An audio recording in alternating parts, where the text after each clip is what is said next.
We all know that AI is a huge topic of conversation right now. How do you see AI intersecting with the APM market? Very positively.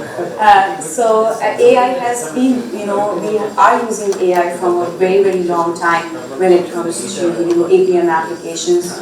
One area which is getting a lot of attention is, predictive maintenance, predictive analytics. And it has been around for the last 10, 15 years.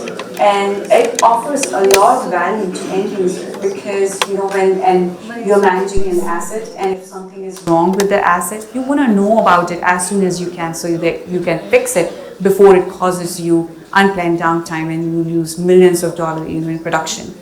So predictive analytics have been around for a very long time. The technology is improving, the technology is becoming more reliable, so end users are able to trust it more, I would say, compared to what it used to be in the past. So a lot of positive development over there.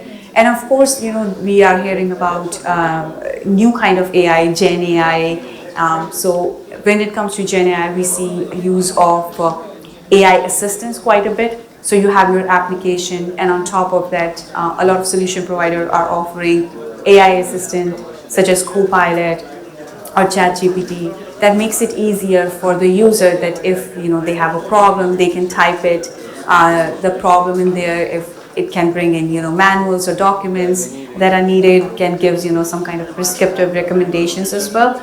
So that's one area we are seeing a lot of development in. Of course, in the near future, there will be newer applications of GenAI. One area of interest is synthetic data. We see the use in consumer market quite a bit. In industrial, not so much, but in the industrial, we have data gaps, data is missing, we don't have enough failure data. So GenAI can be useful here to create synthetic data and help with that data challenge. Okay, so we've heard a lot of exciting benefits for asset management, but when it comes to some of the challenges that the users are really experiencing right now, what do you see there?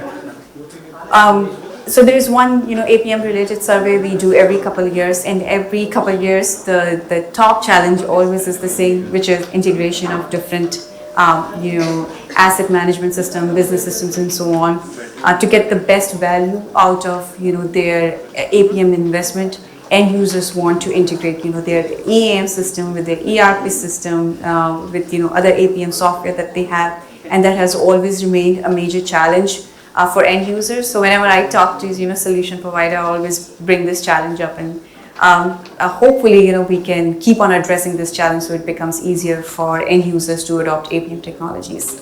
Okay, great. So what advice would you give towards someone who's looking to start or improve their APM journey?